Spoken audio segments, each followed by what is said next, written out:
Welcome back to the discussion, Faster, Better, Cheaper, Maximizing Open Systems in Government, sponsored by Leidos on Federal News Radio 1500 AM and federalnewsradio.com. My guest today is Jamie Stevenson, Chief Technology Officer, Advanced Solutions Group at Leidos. I'm your moderator, John Gilroy. A couple weeks back, I was in Utah, driving down there, and saw a big billboard, and it said, bigger isn't better, better is better.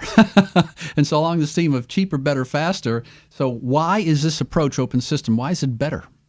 Yeah, from a better perspective, it kind of gets back to the threat changing. And as the threat changes, many of our customers need to get new sensors out into the field, get new capabilities out into the field to pace those threats. So from a better perspective, if you look at legacy systems, the acquisition timeline would often be, 3 to 7 years. And with an open system, you can actually get new capabilities out there in days sometimes. And so it's really been able, I know that's more of a faster thing than a better thing, but from a better perspective, it enables you to get capabilities that pace those threats.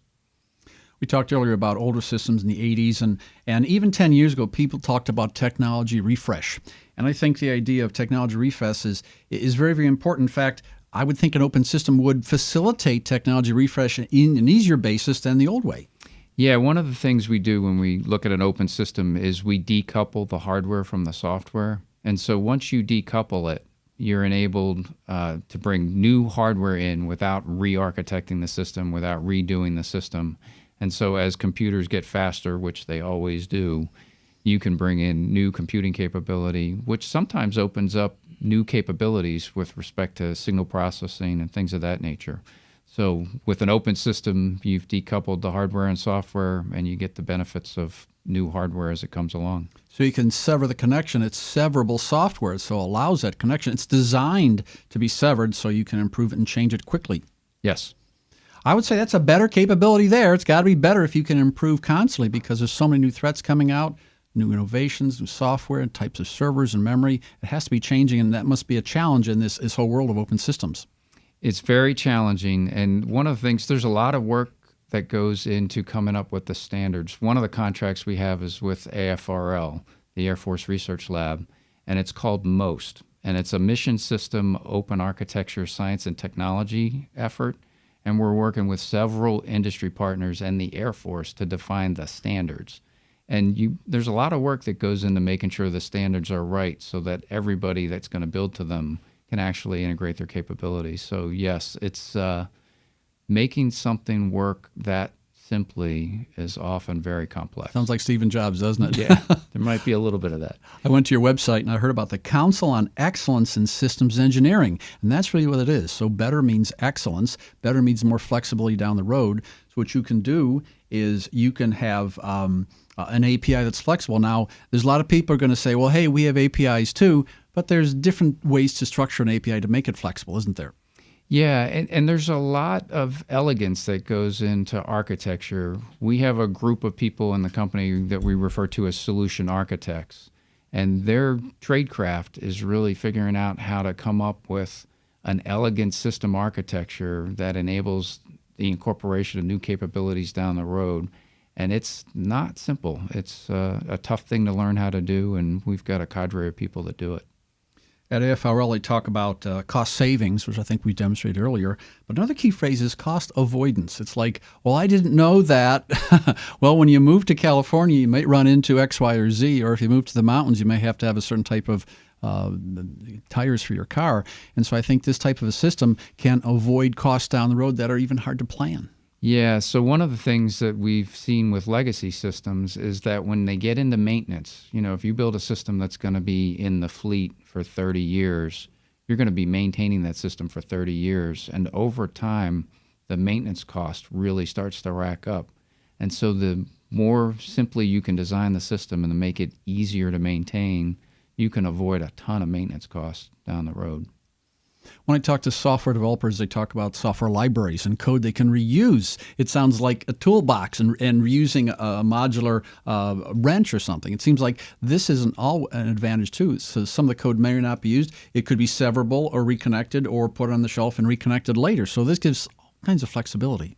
Absolutely. And one of the things that we enjoy with Leaf is command and control software shows up in a lot of different places. It shows up in military applications. We even see it in the health industry. And so we've designed that architecture in a way that we've modularized the capabilities down to a point where we can pick them up and reuse them for a various set of applications. And it looks like if you look at the DoD, they have this concept called FACE.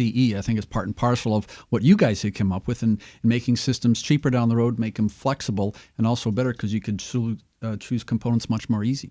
Absolutely. So the Navy, the Air Force, and the Army all have similar open system architecture efforts underway, and they're all designed around how do we increase the capability we can bring out and lower the cost.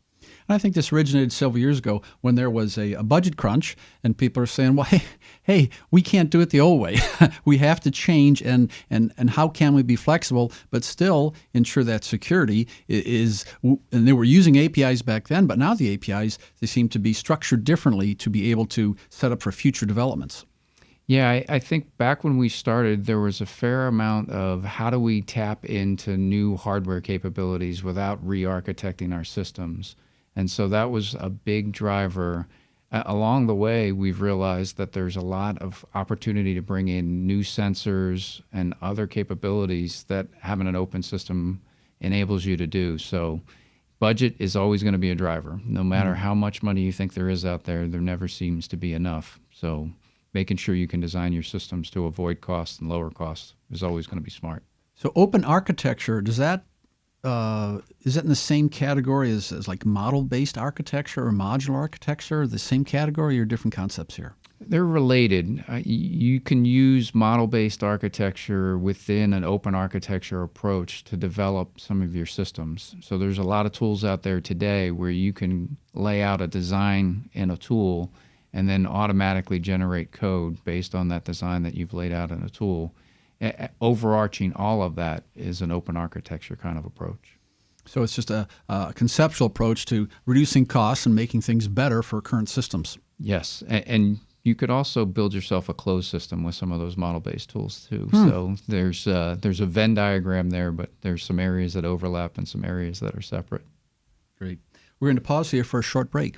My guest today is Jamie Stevenson, Chief Technology Officer, Advanced Solutions Group at Leidos. I'm your moderator, John Gilroy, on the discussion, Faster, Better, Cheaper, Maximizing Open Systems in Government, sponsored by Leidos on Federal News Radio 1500 AM and federalnewsradio.com.